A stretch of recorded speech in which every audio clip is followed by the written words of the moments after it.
Hello everybody, it's Tommy and welcome back to another video. Today we're going to be creating some townies for Evergreen Harbor.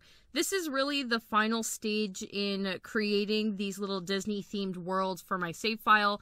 I like to round it out with doing some different characters that didn't make it into a particular build in like a family household, or maybe a sim that you could replace if you were really interested in like a different character from a designated movie. So in this case, we have WALL-E, Up, Big Hero 6, and Toy Story 1 and 2 for possibilities that we could pull townies from, so that they all kind of fit in the same world together, and we have a lot of those like side characters that maybe just I couldn't build a house for them, but I didn't want to skip their character necessarily, so we usually use them here. And for townies, I don't really give too much of a backstory, especially because it's completely optional whether or not you want to play with a lot of them. I do think that some people will be really interested in using some of these townies to make like more in-depth storylines, but then there's a large portion of you that are really just going to be excited to see the characters in general and just have them be around as like set dressing for the save. So today we are creating WALL-E inspired townies, and there were actually quite a few possibilities as far as like what characters we could do. So the first one we are creating is Mo, M-O, and he is actually the little cleaning robot from the later part of the movie, which again means that I'm basically recreating a sim that's very much inspired by sort of an object, despite any type of human-like features that they may possess. So we don't get too many scenes with Mo. He's basically like a little cleaning droid that you see in the introductory, like when things come from the outside of the Axiom, ships that have been in space for a while, and just in general, like I would assume cleaning up after some of the humans on the Axiom as well. So he's kind of like a service robot, and he doesn't have too much in design other than just like his black and white general look, and he's very cubular and very different than Eve, more like WALL-E, I would say.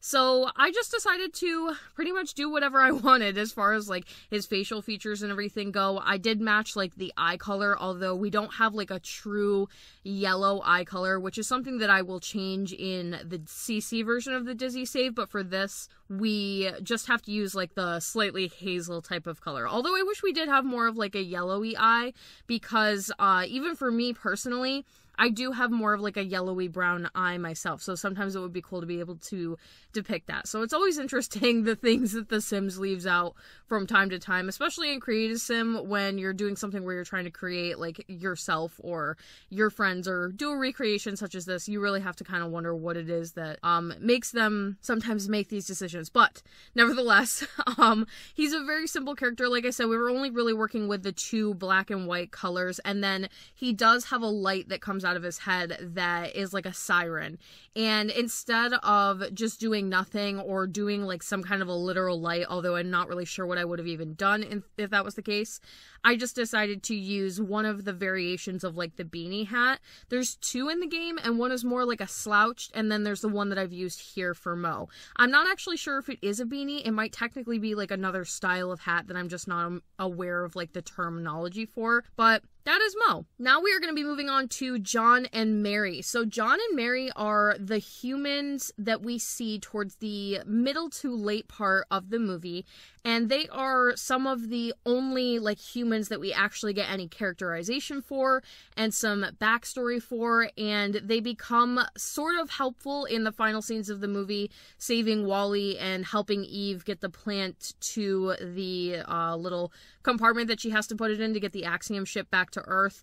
There's some of like the very little dips that we get into the human side of the movie, and some of the very little dialogue that we get as well for the movie. So I thought it would be cool to recreate them. They are generally very, very overweight. That is kind of part of the storyline of WALL-E if you haven't seen the movie. And they also do have like a romance with one another. It kind of hints that maybe there will be something there after the movie, and they kind of meet each other, and part of the whole thing is is that they're not really distracted by like technology, and it has to do with Wally and Eve. You guys know if you've seen the movie, but they basically meet one another, and it is hinted that they will eventually become some kind of romantic partners. So everybody who lives on the Axiom is overweight. They do say that that has to do with bone density and living in space for like 700 years. But obviously it does seem like they have a lack of exercise as well. And everybody wears some variation of like a spacesuit. You only really see a couple different colors. It's more of like a head to toe spacesuit. In the movie, it's actually short sleeve, and I believe it cuts off above the knee or slightly below it. And then they all wear like shoes. But I felt like it would be cooler just to do the whole thing in like a red, and it's a cool opportunity to just pair together like a lot of athletic wear that, again, you won't see too many Disney safe townies running around looking like that. So I did find a jacket from Seasons and then a pair of leggings that I felt like matched it from Discover University, and those two paired together with even just like the little symbols on the side that is supposed to be some sort of writing. I'm sure you could chalk that up to being just like any type of general writing from the Axiom or Axiom branding. And I also wanted to make sure that I gave that to John as well, because they both wear pretty much identical outfits. There is like one little scene in the movie where they have an advertisement to try the new spacesuit, and it comes in blue. And so I did give each of them a variation of this outfit that comes in blue as well. For Townies, I do actually go ahead and do all of their outfits just so that if you see them in a setting that isn't like the casual, you won't get some weird type of outfit. But something that I do like to do, especially because when I feel like I'm picking a certain character to be a townie, it's often because I believe that they won't be super recognizable otherwise. So although there will always be those people that will know all of the characters from like literally all of the movies, if you didn't know Wally or you're not super familiar and you have these guys roll up on you when you're playing like in any type of scenario, I would like them to be somewhat easy to figure out, like what movie did they come from, or easily Googleable, I guess you could say.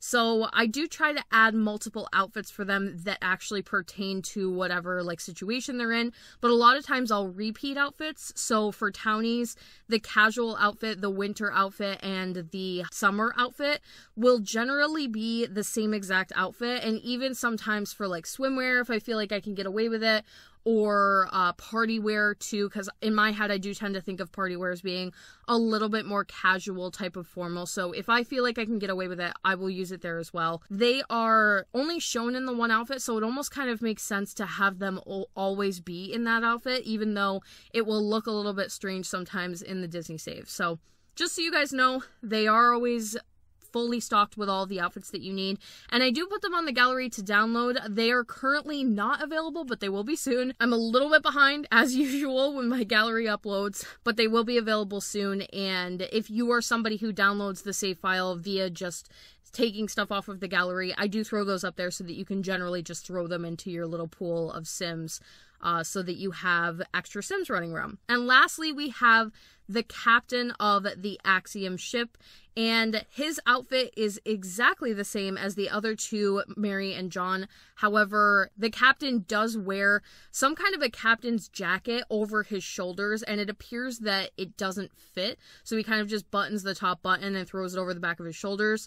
And he's actually wearing more of like a white variation of the spacesuit that I mentioned earlier. However, that type of an outfit is really just a stretch for the current version of The Sims. We don't really have accessories that are like capes and throw over the shoulder jackets and things that wrap around the arms. So when it comes to those types of things, I really just have to make decisions that make the most sense for the game. So in this case, I did decide to give him two outfit variations, and one is more of like what you would typically think as a standard white captain's uniform, and then a variation of the spacesuit that comes in a white version as well. And that is going to be the end of today's Wally Cass Townies video. Stay tuned for more. We will have more coming out later this week, and then we are going to be into Forgotten Hollow before you know it. Thank you guys all so much for watching. Don't forget to like and subscribe for more. Hit that little bell icon below to turn on post notifications so you can get updated every single time I post, and I will talk to you all in the next one.